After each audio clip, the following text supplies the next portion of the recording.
Olá, boa noite a todos. Primeiro, parabenizando todas as mulheres por esse dia, né? Na verdade, não é só esse dia, são todos os dias, são os dias das mulheres como um todo. E hoje eu vou ter o prazer de poder conversar, bater um papo com Juliana Paceta Ruiz, doutora Juliana Paceta Ruiz, advogada, mas antes de tudo, minha filha, que trabalha e executa um serviço muito direcionado para as questões que dizem respeito a gênero, né? E tudo isso, obviamente, me motivou demais a estar conversando com ela aqui hoje. Meu nome é Carlos Ruiz, eu sou fundamentalmente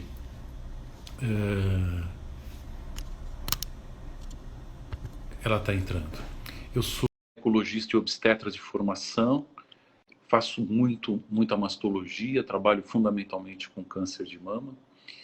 E estou aqui hoje mais para a gente conversar a respeito de todas essas questões que dizem respeito, né, a esse Dia da Mulher, né? Então, assim, Juliana acaba de entrar. Eu estava pensando muito, né, no que eu ia fazer hoje no Dia da Mulher. E o gostoso dessa história toda é que Juliana, sem sombra de dúvida, é uma pessoa que representa muito tudo isso, né? E assim, eu me sinto orgulhoso, transbordando de orgulho, né? Porque é minha filha, né? E o gostoso dessa história toda é a gente entender, né, como é legal você poder acompanhar, né, e perceber no decorrer de toda uma história, né, os seus filhos trilhando caminhos que dizem respeito, né, ao bem, que dizem respeito a tudo que é de melhor para o próximo, né? Porque enquanto a gente não entender que enquanto o coletivo não estiver bem, nós não estaremos bem, né? Nós não vamos estar bem, né? Então, Juliana, queria que você se apresentasse, minha querida, por favor. Tá bom. Bom, primeiro, boa noite. Obrigada pelo convite. Não sei nem como vou te chamar nessa live, mas, bom, só para me apresentar um pouquinho, meu nome é Juliana, eu sou advogada. Atualmente, eu trabalho mais ligada com a área de proteção de dados, só que eu sou mestre em Administração Pública e Governo pela FGV e minha dissertação de mestrado eu estudei um órgão específico do Ministério Público de São Paulo que tratava de algumas questões relacionadas à violência de gênero e violência contra a mulher. E desde antes do mestrado eu participo de pesquisas, trabalhei em um centro de pesquisa em que muitos dos temas estavam ligados a essa agenda relacionada a violência de gênero, violência contra a mulher, então, principalmente violência online contra a mulher, outras questões também, outros grupos, enfim, na faculdade, mulher e inserção na academia, e é um tema que eu continuo estudando. Hoje, enfim, segue sendo um tema bem de muito interesse, e é isso, espero que vocês gostem. É isso aí, Ju. A gente vai estar no final abrindo por um bate-papo com todo mundo. Quem quiser mandar alguma pergunta, pode mandar. A Ju vai responder para a gente. A gente vai tentar fazer uma interação mesmo, de fato. E já começando essa interação, Ju, fala-se muito, né, do Dia da Mulher ser uma data comercial. Mas eu gostaria muito de entender onde teve início, né? Por que 8 de março? Qual é o significado dessa data para a gente, querida? Bom, acho que a gente trata muito, né, do como se fosse uma data comercial, porque talvez a gente não saiba direito o que está por detrás, né, do 8 de março, Uhum. como você perguntou. Então, tem, né, hoje em dia esse aspecto comercial, que, enfim, todo mundo, né, principalmente as mulheres que estão aqui, devem perceber que as caixas de e-mail ficam mais cheias e Uhum. recebem várias promoções e coisas do tipo. Mas, bom, o dia 8 de março ele foi decretado, né, Dia Internacional da Mulher em 1975 pelas Nações Unidas. E isso aconteceu em reconhecimento a um processo longo assim de lutas e disputas de mulheres relacionados aos seus direitos, né? Então, a data especificamente, ela representa um protesto gigantesco que aconteceu na Rússia em 1917, que você teve diversas operárias, acho que quase 100 mil operárias, elas foram para as ruas protestar dentre, né, várias pautas, né, melhores condições de trabalho, porque você tinha aí nessa época, a gente, né, não estava vivo, espero, né, mas as pessoas tinham jornadas de trabalho, assim, a maioria da população de 16, 17 horas, de 6 a 7 dias por semana. Dentro das pautas do protesto estava também o fim do trabalho infantil, né? Então, que isso era bastante comum naquela época. Também protestos contra a fome, que você, enfim, né? Naquela época a Rússia enfrentava aí várias ondas de fome, né? Que você não tinha produção de alimento suficiente para a população. E também contra a Rússia na Primeira Guerra, né? Então, você tem essas várias reivindicações e isso foi um movimento muito importante que, inclusive, ajudou nas circunstâncias da época a você fazer uma oposição relevante ao czar, que era quem governava você naquela época. Mas, para além disso, né, a gente tem aí no começo do século XX vários protestos e movimentos organizados de mulheres operárias, trabalhadoras, que reivindicavam mais direitos e também reivindicavam melhores condições, tanto de trabalho, quanto o fim do trabalho infantil, quanto outras pautas que são super importantes. Então, em reconhecimento a essa bagagem gigantesca aí de reivindicações e de lutas que a gente tem, né, o 8 de março, e é por isso que às vezes a gente pode escutar, né, em rede social que você tem. As pessoas falam, 8 de março não é uma data para se comemorar, né? É uma data que de respeito a reivindicações e lutas de mulheres. E é em função disso, né, que você teve esse monte de protesto e que foram importantes para que a gente estivesse aqui hoje, né? Então, foram importantes para eu estar aqui, ter podido estudar, eu poder ter um trabalho sem autorização do meu pai, por exemplo, né? Meu pai não precisa me autorizar para eu ter um trabalho e até no Brasil, até pouquíssimo tempo atrás, ele precisava. Então, por isso é importante a gente reconhecer quem veio antes da gente, né? E quem permitiu que a gente estivesse aqui nessas condições. Não, é fundamental, né, Ju? Quem não conhece a história está arriscado a cometer os mesmos erros, né? E eu acho que a gente é fruto de todo um processo. A gente fala muito disso na ancestralidade. Eu acho que isso é um dado importante do que você fala, né? Então, já vamos partir direto então para o nosso tema, né? Dia das Mulheres, ok. Temos algo a comemorar, Ju? O que a gente vai comemorar de verdade nesse sentido? Olha, a gente coisas a comemorar. Eu prefiro usar, né, o termo celebrar, talvez, do que comemorar, Tá. né? Então, E eu só, e acho só que uma, tem. e só uma coisinha, Ju, a mais, né, que eu acho legal. Você vê, né, desde o princípio, né, você está falando de 1917, mas certamente anteriormente a tudo isso, as mulheres continuavam e continuam reivindicando. E quando você fala de 1917, eu me sinto em 2022 muitas vezes, né? Quer dizer, eu estou errado, Ju? Fala para mim, por favor, linda. Não, você tá certíssimo. Porque é isso, eu acho que a gente teve avanços importantes, mas tem aí velhas pautas e questões que continuam aí muito presentes, né? Então, acho que talvez antes de começar a fazer esse balanço do que a gente tem a comemorar ou não, eu acho que só trazer um exemplo para a gente entender um pouco por que velhas ideias continuam e por que reverberando, né, nos debates e tudo mais. Então, acho que a gente falando de Brasil, né? Se a gente for pensar em direitos das mulheres no Brasil, por exemplo, a gente tem que, na década de 1970, você teve alguns casos muito famosos que foram noticiados de mulheres que foram assassinadas pelos maridos, né? Então, por exemplo, você teve o caso da Ângela Diniz, por exemplo, que foi um caso bastante famoso, que teve várias notícias, até de acompanhamento do julgamento.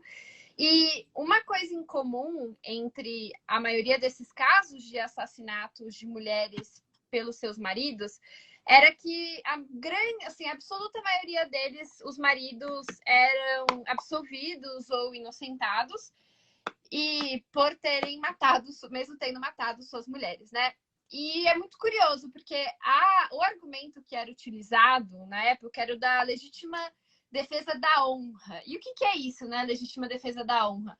Basicamente, eles colocavam em xeque várias características dessas mulheres. Então, se você, por exemplo, né, no caso da Ângela Diniz, especificamente, que ela foi morta em 1976, você falou, no julgamento, falou muito que ela era uma mulher com personalidade neurótica, que ela bebia muito, que ela tinha uma conduta assim que não era muito própria, sabe, para mulheres daquela época, e que isso teria justificado o assassinato dela, né? E aí, a gente olhando hoje, né, a gente vê, nossa, mas que coisa absurda, né? O marido poder matar a mulher porque, teoricamente, ela tinha uma conduta imprópria.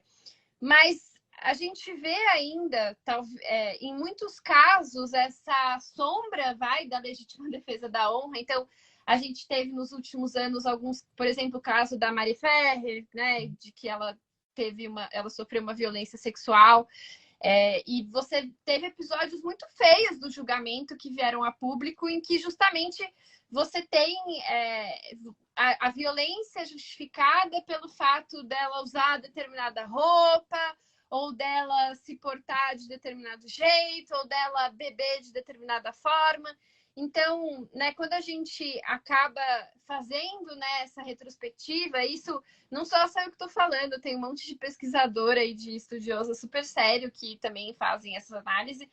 Você vê que essas ideias ainda estão aqui, né? Então, felizmente, a gente tem que a legítima defesa da honra não é mais um argumento, pelo menos na maioria dos julgamentos, que pode ser utilizada para você se safar, né, de um crime que eventual o marido pode, ou enfim, o parceiro pode cometer em relação à sua parceira. Mas esse tipo de argumento ainda está aqui, né? Então, eu às vezes também me sinto como se eu tivesse em 1917 em muitos temas, né? Então, a gente teve vários avanços de um lado, mas de outro, às vezes é bastante difícil, né? Porque essa questão de direito das mulheres envolve também você mudar, não só mudar as leis, que é uma parte super importante, né? Mas também mudar a mentalidade das pessoas, né? De como é que essas pessoas, como é que a gente entende como sociedade determinados comportamentos, e que é muito mais, e às vezes até vieses inconscientes, né? Que a gente não, quando a gente, e isso eu trago assim, às vezes de experiência profissional mesmo, ou pessoal, né? Às vezes a gente percebe que tem algumas interações que você é levada menos a sério, ou que, pelo fato de, enfim, né, de você ser mulher, mas, e é muito difícil você explicar isso para a pessoa, porque a pessoa não percebe, né, que ela tá fazendo isso por esse motivo. Então, é isso, né, muitas coisas aí persistem, mas a gente tem outros avanços, né, ainda bem. Não, eu acho que essas suas observações são fundamentais, né, Ju? Você vê, o mundo ainda é muito masculino, muito machista, né? E quando eu falo machista, é estrutural, é o que você falou, né? Às vezes as pessoas nem se apercebem do que estão fazendo e estão fazendo, né? Por isso que chamar atenção e levar esse assunto muito a sério é fundamental, né? Para a valorização específica da igualdade, da equidade de gênero como um todo, né? Porque o que você me disse aí é muito importante. Para você ter uma ideia, né? Entre a classe C e D, Ju, só para você imaginar, 60% a 70% dos lares são mantidos pelas mulheres. Eu trabalho com câncer de mama. Não é infrequente o marido abandonar a mulher durante o tratamento, muitas vezes. Sabe? Então, assim, a gente se apercebe dessas condutas, né, que não tem, muitas vezes, um nexo, né, no entendimento da gente, mas para outra pessoa é totalmente normal. Né? Como é que você enxerga isso, Ju? Né? E depois eu quero falar do ginecologista especificamente, até para a gente entender por que eu quis, na verdade, tratar as mulheres como um... Ju, por favor. Não, eu acho que é isso, né? Você tem muitas desigualdades aí que são estruturais, e quando você fala nessa questão de divisão de classes, né? Problemas que pessoas que são que têm poderes econômicos diferentes enfrentam, eu acho que também é legal ressaltar, né, que às vezes a gente fala mulheres como se fosse uma grande massa homogênea, né, que tem os mesmos problemas, mas você hoje em dia, principalmente, a gente não hoje, porque isso é um reconhecimento que existe há muito tempo. Mas é muito claro que mulheres diferentes acabam tendo problemas diferentes, né? Então, geralmente quando a gente, primeiro, né? Geralmente quando a gente fala em mulheres, a gente está falando de mulheres cisgênero, né? Que são mulheres que foram designadas como mulheres ao nascer e se identificam também como mulheres. Mas você também vai ter mulheres transgênero, que são mulheres e que compartilham aí de alguns problemas que mulheres cisgênero têm, mas não de todos. Elas têm questões compartilhadas, mas têm suas próprias questões. Problemas de mulheres pobres são diferentes de mulheres que têm uma posição social melhor. Mulheres negras, né, principalmente no Brasil, acabam sofrendo outros tipos de problemas e de opressões em relação, se você compara com mulheres brancas. Acho que até essa questão, né, quando a gente fala de questões estruturais, mas do próprio trabalho doméstico, né? Quando você olha dados e vê que o número de trabalhadoras domésticas que são negras é muito superior, né, chega acho que mais de 80% em relação a trabalhadoras domésticas que são brancas. Então, você tem aí muitas profissões que acabam refletindo muito dessa desigualdade, né? E quando a gente fala desse cenário no geral, né, acho que alguns exemplos aí recentes que podem fazer a gente refletir, até pensar, putz, será que conquistas a gente teve mesmo? Mas saiu uma pesquisa muito recente da ONG Nossa São Paulo, que fala sobre percepção e de divisão de tarefas domésticas entre homens e mulheres, né? E você tem pós-pandemia.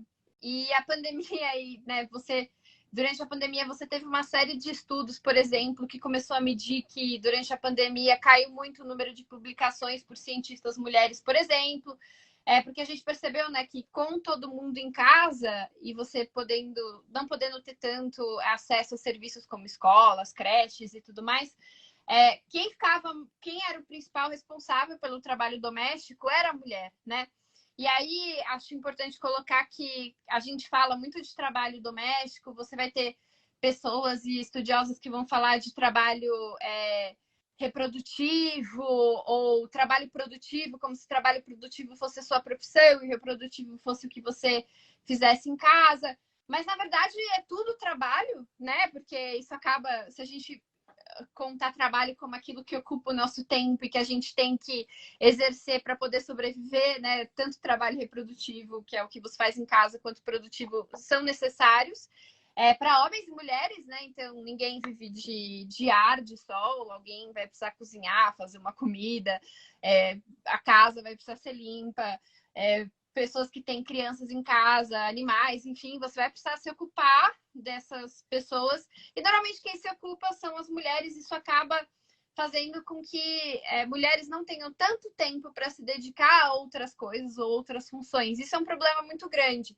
E na pandemia a gente viu pela essa pesquisa da Nossa São Paulo de que, na verdade, você tem um aumento de percepção de que a mulher é quem, por exemplo, deve ser a principal responsável pelo trabalho doméstico, por exemplo, né? Você teve aí um aumento dessa percepção, e você tem também um aumento da percepção de que as tarefas são divididas de forma desigual. Então, a gente vê aí que é um reflexo, né, dessa desigualdade estrutural, que também atinge, por exemplo, profissões, né? Então, quando você vai ver questão de desigualdade de pagamento, por exemplo, até hoje, você tem mulheres que exercem as mesmas funções do que um homem ganham muito menos. Você tem uma discussão muito grande relacionada a profissões femininas, né? Então, quando você tem uma profissão que tem prevalência de mulheres, aquele nível salarial abaixa, ou são profissões que são levadas mesmo a sério. E aí, né, acho que legal para o gancho daquilo que você estava falando, né? Porque você tem na ginecologia uma especialidade que olha para a mulher, que cuida de mulheres.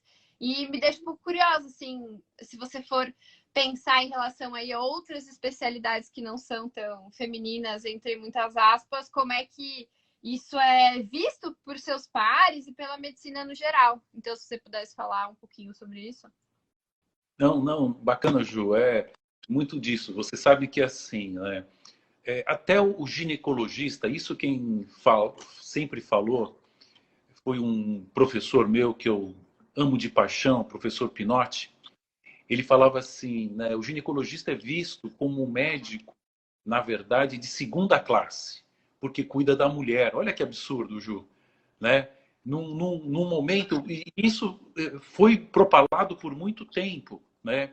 E, na verdade, se você for ver, tudo que foi ligado à mulher, quando se compara ao que era ligado ao homem, tem uma repercussão diferente. É sempre menor as questões femininas, é sempre com menos cuidado para as questões femininas. E o professor Pinotti, né, ele fez um centro, né, de atenção integral à saúde da mulher. Né? E isso na verdade, tornou e deu, né, uma transparência para a questão ginecológica, de cuidado, de prevenção, nunca vista, na minha opinião, num país como o nosso em termos de saúde. Né? Isso, na verdade, revolucionou a forma de atenção à saúde da mulher. Né? E a gente acaba recuperando, na verdade, se empoderando, na verdade, o que precisa ser feito na real. Sabe, Ju? E assim a gente vai transformando, né? Porque, na verdade, o ginecologista é o clínico da mulher, né? O ginecologista é quem assiste desde sempre, né? Ela começou a amadurecer, começou a aparecer a mama, começou a menstruar, começou a ter a vida sexual, né? São todas as evoluções, vai amadurecendo, entra num processo de amadurecimento, parada de produção hormonal, né? E assim, a gente acompanha a vida inteira.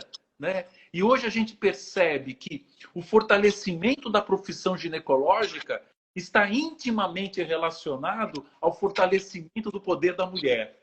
Sabe? Eu me sinto mais empoderado hoje na medida em que essa equidade começa a ser atingida, entre aspas, infelizmente ainda, né? Mas é a nossa briga, né? Por quê? Porque esse é o caminho, né? Não deve existir essa diferença, né? O que a gente tem que, na verdade, cada vez mais disseminar é o conhecimento e a educação. E o que você falou, Ju, é muito importante, né? Educação, né? Isso começa na escola, né? Isso começa no pré, né? E eu diria até mais, né? Eu acho que isso começa quando a criança nasce, porque os pais indiretamente já começam a plantar, né, da criança uma série de modelos que vão identificando, né, esse tipo de comportamento. E só vão sendo, na verdade, enaltecidos no decorrer da vida dela, na escola, na faculdade, no casamento, né? Então, assim, é isso que tem que ser mudado, é isso que tem que ser olhado, é isso que a gente precisa, de uma forma direta e indireta, acenar de uma forma favorável para que tudo isso comece na mais tenra idade, né? No início de tudo, né? Porque é assim que as coisas precisam se transformar. Tem um grande amigo meu, um guru chamado Prem Baba, que ele estava conversando comigo a respeito de algumas questões educacionais. Ele falou para mim o seguinte, uma coisa que eu achei muito interessante. Ele tinha instaurado o autoconhecimento, né, na escola primária. para as crianças se conhecerem melhor, né? Aí ele estava viajando e aí os pais conversando entre eles, né? Ele escutou: imagina, olha, vão colocar autoconhecimento para o nosso filho na escola. Que importância isso tem? Ou seja, né, vão gerações para a gente poder mudar esse tipo de raciocínio, né? Em relação à equidade, à igualdade, né? As mesmas oportunidades, os mesmos salários, né? E é gozado, né? Todos nós viemos de mulheres, todos os homens vieram de mulheres, né? Era o nosso transporte para essa terra de Papai do Céu. E como não reconhecer, né? E como não reconhecê-la, Ju? Por favor, querida. Não, eu acho, tava pensando aqui em algumas coisas que você tava falando, e acho, enfim, né, que quando, especialmente, né, nesse papel aí da ginecologista também, né, que acho que é importante a gente também valorizar ginecologistas mulheres ou profissionais médicas mulheres que durante tanto tempo acabaram também tendo dificuldade de acesso à profissão. Eu lembro, enfim, né, que eu já ouvi histórias aí de pessoas da sua geração, não sei se ainda acontece hoje, espero que não, mas de médicas mulheres que queriam que quando foram ingressar à residência, você tinha nas bancas, mesmo em especialidades que cuidam de mulheres, tipo ginecologia, nas bancas você tinha pergunta como: ah, mas você está planejando ter filhos? Você vai querer engravidar? Como se isso fosse, primeiro, um impeditivo, né, da pessoa poder exercer uma profissão. E eu nunca vi esse tipo de pergunta, nenhum homem, né, relatar esse tipo de pergunta, né, sobre... Então, quer dizer, para quem que ter um filho, eventualmente, é um impeditivo de você conseguir se dedicar a uma carreira, normalmente não é. Isso nunca foi perguntado ao homem médico, né? E sim à mulher médica. Então, óbvio, né? Hoje espero que as coisas tenham mudado, mas mesmo assim você tem essas barreiras e essa dificuldade, né, de desenvolvimento profissional além de, né, de tudo que a gente estava falando. E acho que quando você fala de educação também, e ginecologista é super importante porque às vezes o ginecologista ou a ginecologista acaba também sendo a pessoa que vai ajudar na educação sexual, né? E isso é algo super, super importante de se conversar e é uma pauta super importante de você desenvolver, especialmente para todos, né? Tanto para homens quanto para mulheres, cis ou trans, né? Mas quando você fala de educação sexual de mulheres, acho que mulheres acabam estando numa situação mais vulnerável porque a gente ainda vê que muitos direitos, tanto reprodutivos quanto sexuais, acabam não sendo levados tão a sério, né? Então, eu estava conversando outro dia enfim, outras pessoas, algumas amigas, e, por exemplo, né, hoje no Brasil, apesar de você ter hipóteses nos quais você pode ter o aborto legal, né, na nossa legislação, você tem uma dificuldade imensa para acessar esses serviços, né? Então, e no final do ano, a gente pensa que às vezes é algo distante, mas no final do ano passado, a gente teve um caso de uma menina de 10 anos, 10, 11 anos, que uma juíza acabou negando, né, o direito dela de abortar depois dela ter sofrido uma violência sexual. E a gente viu outros casos assim parecidos. Acho que em 2020 teve um caso parecido, né, que até você teve pessoas que ameaçaram a equipe médica que estava com essa que também era uma mulher, enfim, menina bem jovem, assim, entre 11 e 12 anos. Então, a gente ainda tem essa dificuldade de acesso a esse serviço, especialmente quando se relaciona a direitos reprodutivos e educação sexual. Acho que também outra questão, né, que acaba sendo discutida é o acesso às mulheres a próprio procedimento simples, assim como laqueadura, né? Que muitas vezes você tem serviços que acabam exigindo, por exemplo, a autorização do marido, por exemplo, para fazer laqueadura, sendo que você não precisaria disso, né? E quando um homem vai fazer uma vasectomia, por exemplo, você não tem esse tipo de exigência, né? De autorização da esposa, ou mesmo limitação Ju, de idade. não, não, mas você imagina o absurdo, né? Quer dizer, a mulher é dona do corpo dela. Quer dizer, o marido tem que autorizar ela fazer ou não. Quer dizer, aonde a gente está, né? Por isso que eu insisto, né? Temos algo a comemorar, Ju, porque parece que estamos em 1917 ainda, né? Frente a tudo isso, né? Como a educação é importante, né? Para a gente alcançar essa equidade. E quantas gerações a gente vai precisar, né? Para esse tipo de mudança acontecer, né, Ju? Nossa, o que você Olha, pensa? de acordo com a pesquisa da ONU Mulheres, acho que do ano retrasado, relacionada à paridade de salário, né? Se a gente continuasse a se desenvolver no ritmo que a gente se desenvolve, a gente levaria mais 250 anos para poder alcançar aí um nível maior de igualdade, né?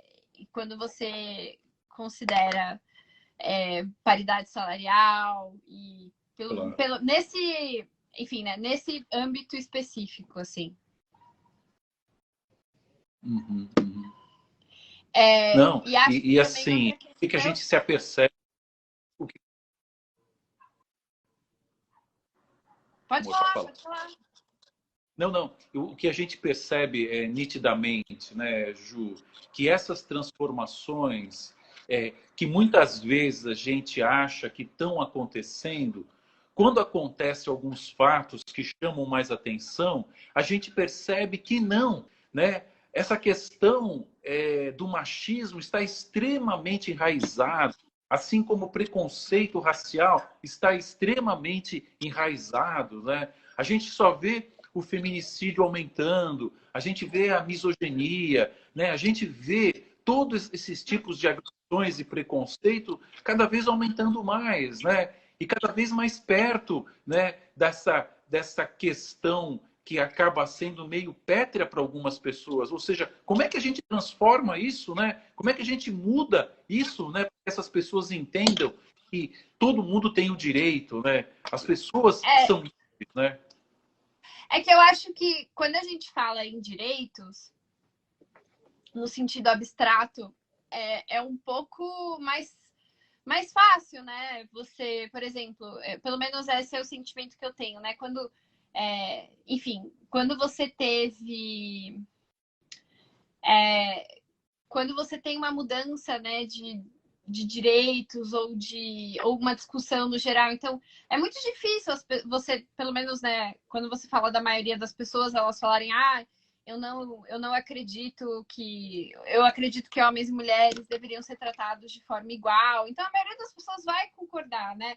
Mas eu acho que o problema tá quando isso acaba mexendo um pouco nas estruturas, porque para você realmente ter igualdade aí, você precisaria mexer, né, em algumas questões que pegam muito dentro da sociedade. Então, para dar um exemplo muito idiota, né, de divisão de trabalho doméstico, por exemplo, né, se você imaginar que você tem uma carga, uma casa a ser limpa, enfim, para que a mulher possa fazer menos esse tipo de trabalho e poder se dedicar mais a outros tipos de trabalho, vai precisar fazer o trabalho que sobrou, né? Então, quando você fala disso, você vê que outras pessoas naquela casa ou naquela família teriam que começar a fazer afazeres e, enfim, tarefas que eles não faziam antes e que muitas vezes não são, né, legais de você fazer, né? Então, quando você fala, né, a gente fala muito, né, dessa desconstrução e desse processo, e se envolve também abrir mão de alguns hábitos e questões que foram assim por muito tempo, né? Então, e que às vezes não é fácil você fazer isso ou você conquistar isso. Então, acho que até um ponto de vista interessante para a gente dar exemplo aí diferentes grupos de mulheres, você tem algumas autoras brasileiras e americanas, quando elas falam, por exemplo, de feminismo negro ou luta de mulheres negras, você tem que um conflito muito grande, né, entre os movimentos se dá justamente na questão do trabalho doméstico, né? Porque você tem aí, né, que algumas mulheres, geralmente brancas, né, acabam, quando você fala na questão da divisão do trabalho, né, você tem que o trabalho doméstico, historicamente, não é muito valorizado, né, como profissão. E quando você pensa no envolvimento de movimentos de mulheres nessa pauta, por exemplo, o envolvimento de mulheres brancas acaba diminuindo, e uma das razões que essas estudiosas e pessoas que participam desse movimento apontam é que isso também, para você apoiar essa causa, você teria também que abrir mão, né, de algumas questões da sua própria casa e dos seus próprios hábitos, e também entrar em conflitos em casa, né? Então, você provavelmente, né, você tem muitas mulheres aí que estão numa posição melhor, que conseguem ter sua vida profissional, porque tem alguém na casa delas que faz o serviço doméstico, né, por elas, né? Isso acaba facilitando um pouco. E aí não estaria assim no interesse delas também, em muitos casos, acabar dando mais direitos para essas trabalhadoras. Então, é muito complicado, né? Porque são sempre questões que vão mexendo com os interesses e também com visões de mundo, né? Eu acho que nos comentários teve uma questão falando sobre o acesso ao aborto legal também, né? Que atualmente você teve um aumento muito grande de grupos fundamentalistas que acabam, por exemplo, fazendo protestos na frente dos hospitais e atrapalhando, né, a rotina desses hospitais e a vida desses profissionais, né, para não garantir esse direito. E, enfim, e acho que uma coisa, às vezes, né, quando a gente vê também discussões envolvendo essas pautas que acabam sendo mais polêmicas, entre muitas aspas, né, a gente vê que ainda hoje, mesmo com o entendimento todo que a gente tem, esses direitos às vezes são usados como moeda de troca ou concessão, né? Então, tem algumas autoras que acabam colocando que quando, enfim, né, no começo aí dos anos 2010, com o aumento da influência de alguns grupos no Congresso, você tem que muitas reivindicações de mulheres são retiradas, né, da pauta para você poder fazer concessão para esses outros grupos. E aí a desculpa que é dada é que agora não é o momento, a sociedade pensa de um jeito, é porque isso é muito arrojado, porque, né, a gente não pode, a gente tem que respeitar, não sei o quê. Então é complicado, né? Quando você envolve essa mudança de mentalidade tão grande para vários grupos. Não, e assim, Ju, eu faço muitas cirurgias, eu tenho um grupo de cirurgia, né, de mama, que participam várias médicas mastologistas, né? É assim, elas engravidam normalmente, mesmo sendo casado com médicos, né? Quem abre mão, na verdade, dessas questões profissionais, normalmente a mulher, mesmo ela sendo casada com médico, percebe? Né? Então, assim, a gente percebe que não é só o nível de informação, mas é mesmo a educação, né, que essa pessoa teve desde o berço em si. Por isso que a transformação só vem com a educação. Né? Quando desde pequenininho você mostrar que tudo é igual, né, Ju? Que tudo está intimamente envolvido nas questões de equidade desde sempre. Né? Dar direito para a mulher não é nenhum favor da gente, pelo amor de Deus, né?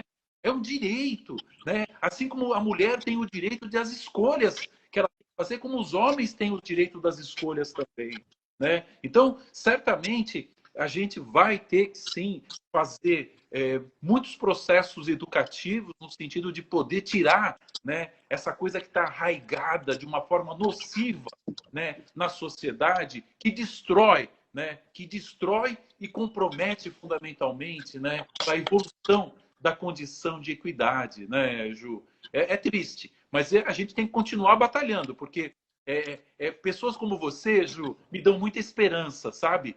Quando eu vejo você falar, quando eu vejo você articular todas essas questões, eu fico muito sensibilizado, porque eu penso assim, poxa, o mundo tem jeito, né? E eu vejo que tem mais pessoas como você, cada vez mais envolvidas, e isso faz a diferença. Porque a gente tem que falar cada vez mais. Não pode parar de falar, sabe? Um amigão meu, de um grupo que nós temos da faculdade, né? Hoje ele colocou lá que não tinha que dar parabéns pelo Dia da Mulher. É verdade, né? Que parabéns eu vou dar se eu continuo com as mesmas questões de 1917? Né? A gente parece que vê algo embrulhado para presente, para chamar atenção, mas no cerne, o que mudou? Né? Então, as nossas cabeças precisam mudar para que essa orientação, de fato, possa acontecer de verdade e esses objetivos alcançados. Né? Como é que a gente promove isso, Ju? Como é que a gente faz, né, para desatar esse nó? Né? Vamos ter que abrir mão de um monte de coisa, porque tem isso também, né? É assim, o homem se sente poderoso, né? O que é isso? Que poder é esse, né? O que é isso, Ju? Acho que, né, você tem, acho que, enfim, eu gosto muito de datas comemorativas.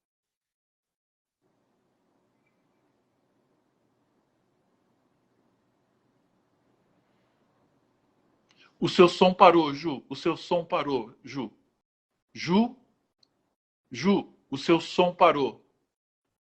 Pronto, Oi, voltou. agora O seu voltou? som voltou. Voltou. Tá.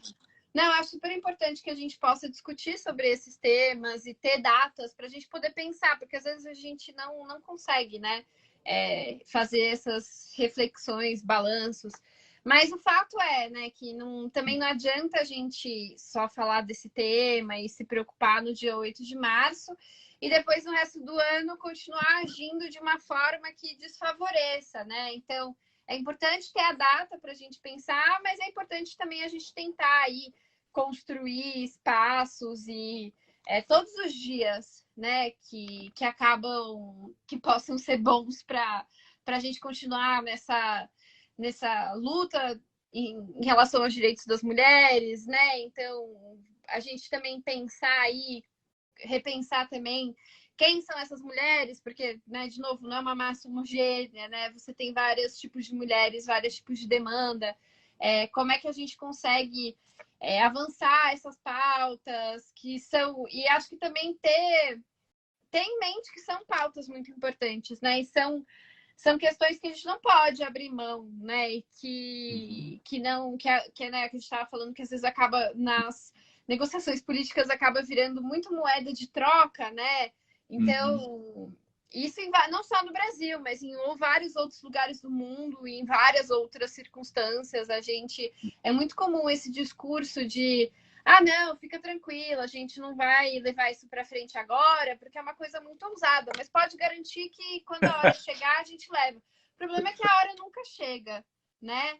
E aí é isso, eu acho que a gente tem que, enfim, a gente tem que continuar divulgando essas questões, procurando se informar, né? Então, eventualmente, participar de grupos organizados, de coletivos que falam sobre essas questões, ter contato também com pessoas diferentes, com visões diferentes, isso é super importante, né? Às vezes a gente tem muitas coisas que a gente não conhece, então procurar conhecer e também buscar informações, né? Acho que hoje em dia a gente tem essa ferramenta incrível que chama internet, né? Que é ótima e é péssima. Acho que a gente não tem maturidade para lidar com ela muitas vezes. Mas é isso, a gente tem um acesso gigantesco à informação. Mesmo no Instagram, você tem vários perfis super legais que falam sobre o assunto. Acho que é isso, né? Então, tentar seguir em frente, né? Que é só o que a gente pode fazer, porque pensar é isso, a gente quer um mundo melhor e não dá para pensar em outra alternativa, né? Não, sem dúvida. A Márcia Carmo, ela fez uma pergunta. Você poderia repetir, Márcia, por favor? Desculpa, não respondemos, passou o papo começou a rolar de uma forma muito entusiasmada. Se você puder repetir, eu agradeceria, querida.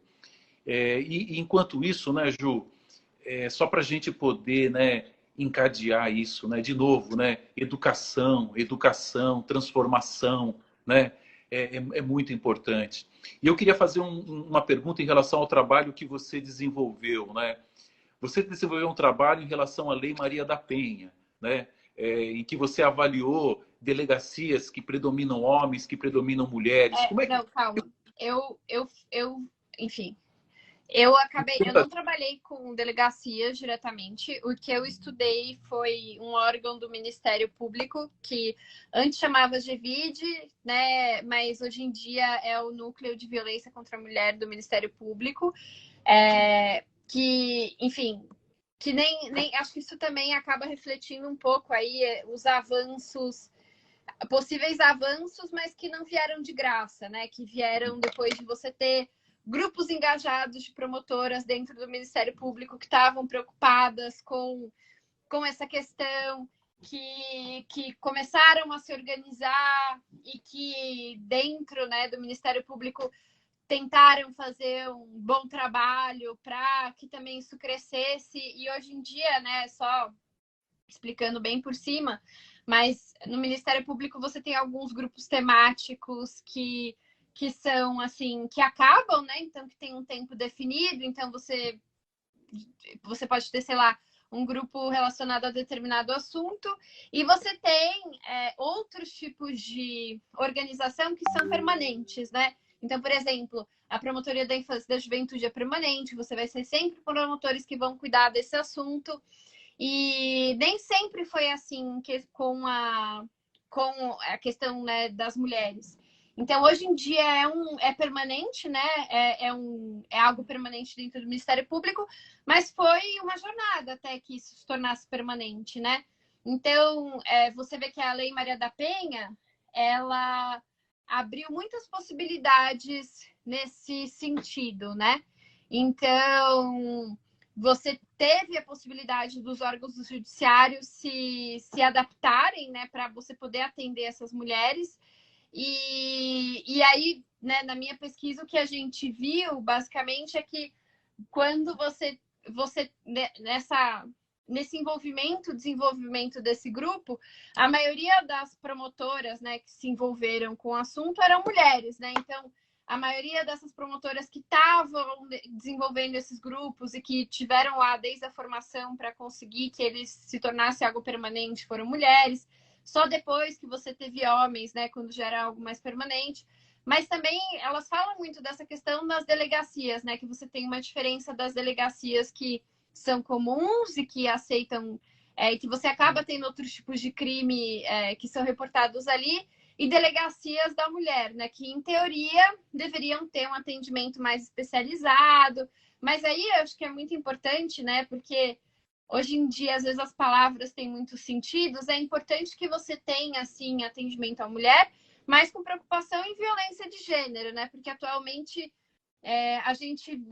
você tem muitos discursos que falam sobre valorização da mulher e tudo mais, mas valorização da mulher como uma pessoa num lugar específico da família. Então, valorização da mulher como um lugar de esposa, valorização da mulher no lugar de filha, que é muito o discurso que a gente vê atualmente, né? Então, óbvio, né, que ninguém aqui está querendo dizer que a mulher não possa ocupar esses espaços, mas tomar cuidado quando a gente fala de valorização de mulheres só, né? Então, é importante você também ter essa dimensão aí de gênero, né? Claro. Não, bacana, Ju. Eu vou só responder a pergunta que a Márcia fez. Claro. A respeito de dermatopigmentação, né? Nos casos em que a gente remove a mama e tudo mais. Que alguns estados têm, outros estados não têm. Márcia, é assim, se já abriu-se a prerrogativa, que é um direito da mulher, né? A reconstrução, a reparação da mama é um direito, é lei, né? Então, isso deve ser feito e deve ser coberto, sim, né? Eu acho que se você tiver alguma dificuldade, depois você, para conseguir essa dermatopigmentação, no privado, você passa uma mensagenzinha que eu converso com você, sabe? Nós vamos ter agora um programa aqui em São Paulo ligado intimamente a isso, sabe? A gente vai poder te ajudar, pode ter certeza. Mas o que você fala é claro, né? Isso tem que ser universal. Se um Estado tem, os demais têm que ter. É um direito da mulher. A gente briga por isso. Dentro da sociedade de mastologia hoje, eu trabalho com o direito da mulher, né, fundamentalmente. Então, todas essas questões me dizem diretamente respeito e eu brigo por isso em nível Brasil e fora dele também, porque é um direito seu.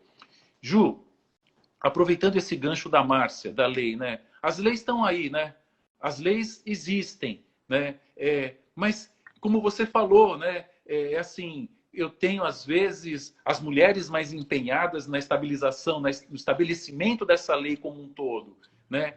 Eu preciso de mais lei, sabe? Eu preciso de outros instrumentos legais para poder, de fato, colocar em prática aquilo que eu busco, que é a equidade. É lei que vai resolver isso, Ju? Óbvio que não é lei, né, que vai resolver isso, porque é isso, né? A lei é a expressão de um processo da sociedade. Acho que a lei acaba influenciando a sociedade, mas ela não é suficiente, né, para você fazer mudanças. Mas eu acho que em alguns casos é importante, sim, você ter mais leis, especialmente, enfim, né? A gente está numa estrutura. Vou dar um exemplo que pode parecer muito bobo, tá? Uhum. Mas assim, você recentemente teve uma reforma no Código Penal que reconheceu que violência psicológica é um tipo de agressão que pode ser reconhecida como um crime, né? Então, porque muitas vezes quando você fala de violência doméstica, especialmente, você tem muitos casos em que você tem violência, não tem uma violência física no sentido de uma agressão física, mas você tem uma violência psicológica no sentido de você ter ameaças. Então aí vai desde ameaça de agressão até ameaça hoje em dia é muito comum, né? Ameaça de exposição. Então, por que é importante o reconhecimento de violência psicológica como um tipo penal, né, especificamente? Porque nas delegacias, um relato muito comum era que quando você levava uma denúncia de violência psicológica, quando a pessoa ia lá no computador registrar o boletim de ocorrência, não existia a caixinha violência psicológica. Então, aí às vezes você tinha uma dificuldade para registrar aquele boletim de ocorrência, então você tinha que pegar outros tipos, quando eu falo de tipos penais, é outros crimes, vai, no linguajar mais fácil. Então você tinha que pegar outros crimes, então você colocava ameaça, você colocava outras coisas. Outro exemplo recente também de uma conquista importante é da questão do crime de stalking, por exemplo, né? Stalking, para quem não sabe, é quando você tem uma perseguição em relação a alguém, e geralmente isso acontece online. Então, quando, por exemplo, uma pessoa fica mandando mensagens incessantes, ligações e tudo mais, você tem essa questão, né, Você tem isso, que é uma... E antes não era um tipo penal, então era muito difícil você acusar alguém de stalking, né? Você tinha que somar várias outras coisas. Então, a lei não é tudo, mas ela é importante porque ela vai, sim, facilitar alguns processos. Então, você estava falando, por exemplo, da questão de alguns procedimentos médicos, né? Então, a lei não é tudo, mas hoje em dia, atualmente, né, a gente está num processo aí super importante de um julgamento no STJ sobre o reconhecimento de planos de saúde serem obrigados ou não a fazerem determinados procedimentos, né? Então, é importante ter uma lei para você poder pressionar os planos, né, para eles poderem fazer procedimentos que não estão no rol da DNS, porque, né, a tecnologia, a medicina muda muito, e também em relação a esses procedimentos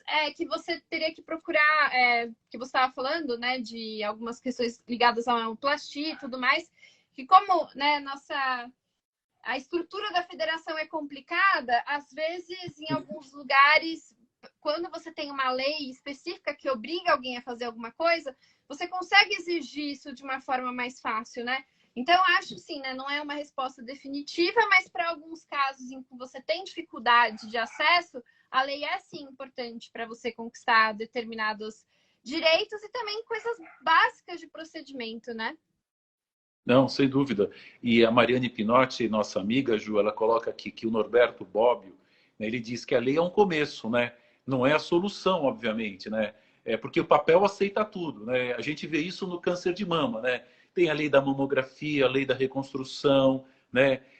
Tem a lei do acesso, 30 dias, 60 dias, 90 dias, né? O papel aceita tudo. Né? A questão é a gente poder educar adequadamente, conhecer bem a estrutura para poder colocar isso em prática de verdade. Né? É nesse sentido. Né? Ainda Exato. as mulheres demoram muito tempo para o diagnóstico de câncer de mama. E não é só mama, é colo do útero também, são outros cânceres. Ou seja, a gente precisa criar, né, vias facilitadoras de acesso. Né? É nesse sentido. Né? Então, a questão não é só a lei, mas a lei é o começo. Eu concordo sim. Exatamente, exatamente. É isso aí. Pessoal, nós temos mais 4 minutinhos de live. Ju, estou amando, amando, amando, vendo. Nossa, quanto orgulho. Estou aqui babando. As pessoas não conseguem, na verdade, imaginar a minha satisfação de poder fazer essa live com você, amor. Sabe, e expressar todo o meu amor por você, né? Toda a gratidão ao Papai do Céu de ter tido a oportunidade de ter você na minha vida, né, Ju? Sabe, com essa cabeça, com esse comportamento, né? Como isso é gostoso, sabe?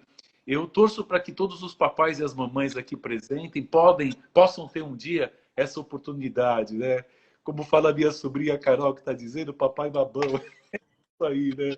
Mas é muito gostoso ver, sabe, esse engajamento, sabe? Essa força moral, né? É muito legal mesmo, Ju. Que mais, meu amor? Fala um pouquinho mais dessas questões para a gente poder terminar nos próximos 3 minutos, querida. Alguma mensagem legal aí que você passa, pelo menos, né, que eu não me sinta só em 1917, que eu consiga fazer algo, né, que de fato me inspire, né, para que a gente possa acreditar que algo possa mudar de verdade. Eu acho, enfim, eu tenho uma colega de faculdade que chama Rafaela com dois L's, Calil com L só, com C, né? Não como com K, como mas que se ela fez um post muito legal hoje falando de conquistas assim que você teve em relação à evolução, né? Então, desde, né, acesso que mulheres, que, assim, né, para vocês terem uma ideia, né, a gente tem só em 1932 o conquista dos direitos das mulheres ao voto. Eu não sou tão novinha assim, não, tá? Eu já sou uma senhora balzaquiana, tenho mais de 30 anos, mas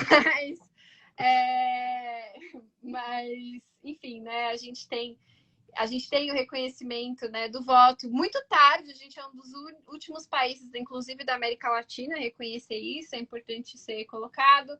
Mas, para vocês terem uma noção, né, até os anos 60, que não faz tanto tempo assim, acho que, né, a gente fica pensando às vezes, ai, nossa, quando meu bisavô, mas não sei lá, né, 1960 não faz tanto tempo.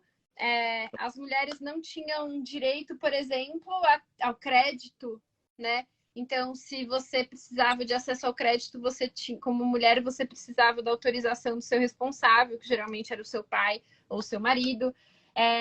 Você tem em 62 a criação do Estatuto da Mulher Casada, que apesar de ter esse nome, foi um estatuto que acabou dando vários direitos para as mulheres que eram casadas, inclusive não ter que pedir permissão para trabalhar, né, para os seus respectivos maridos. Então, a própria lei do divórcio, né, então, que em 1970, agora eu esqueci a data, mas que foi muito controversa no Congresso. Claro, Quando você fala da Constituição, né, você teve um movimento muito grande de mulheres para você ter o reconhecimento, pelo menos o texto legal, que nós somos iguais. claro. E aí acho que fechar com essa mensagem, né, que a gente procura sim ser reconhecido com igualdade perante a lei, mas que igualdade que às vezes tem igualdade, né? É um conceito muito complicado, porque Claro. a gente parte de lugares diferentes. Então, a gente ainda vive em situações desiguais. Então, por isso que é importante, sim, você ter leis voltadas para mulheres, e aí você também ter leis voltadas para outros tipos de mulheres. Então, ter leis específicas para mulheres trans, para mulheres negras, para mulheres indígenas, que têm sofrido muito nesses últimos anos aí, mais do que, né, que é uma população que tem sofrido muito aí há séculos, né, mas que nos últimos anos você tem visto vários direitos não sendo garantidos, mas que é importante, né? Então, a gente teve, infelizmente, nos últimos anos também alguns retrocessos em relação à pauta de direito das mulheres, especialmente quando você fala especificamente de violência de gênero, né? Então, desse Claro. aspecto, a gente teve aí vários municípios que, por exemplo, proibiram o uso da palavra gênero nas suas leis, né, porque acham que é algo ruim, que isso que é algo ruim para as crianças, enfim. Então, você usa muito a família para você conseguir justificar certos retrocessos, né? E ao invés da gente tentar se educar cada vez mais. Mas acho que é isso. A gente teve avanços, teve retrocessos, e a gente tem que sempre estar atento a essas discussões e para saber o que está em jogo, né? E não deixar que nossos direitos sejam de novo utilizados como moeda de troca, assim, muito fácil. Acho que é isso. Ju, é assim, satisfeitíssimo, sabe, Ju, é assim, eu trouxe você aqui para homenagear todas as mulheres.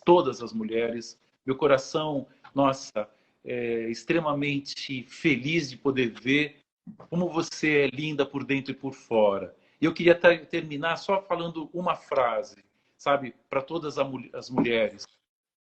Eu acho que precisamos continuar batalhando, né? Com muita perseverança, com educação desde sempre, porque a equidade, sem sombra de dúvidas, pode ser atingida, né? Deve ser atingida. A gente tem que estar sempre, na verdade, integrado nesses movimentos para que a gente possa alcançar nosso objetivo, viu? Um beijo enorme no coração de todos. Ju, amo você, Ju. Amo você. Obrigada. Sabe? Também te Amo amo, você. pai. Obrigada. Fiquem com Deus, Espero fiquem que com tenha Deus. sido interessante, não tenha sido chato. Foi bom, foi Enfim, maravilhoso, Ju. Obrigado para todos, boa noite. Beijo no coração de todos. Fiquem com Deus, meus amores. Obrigado, tchau, boa obrigado. noite. Gratidão, gratidão.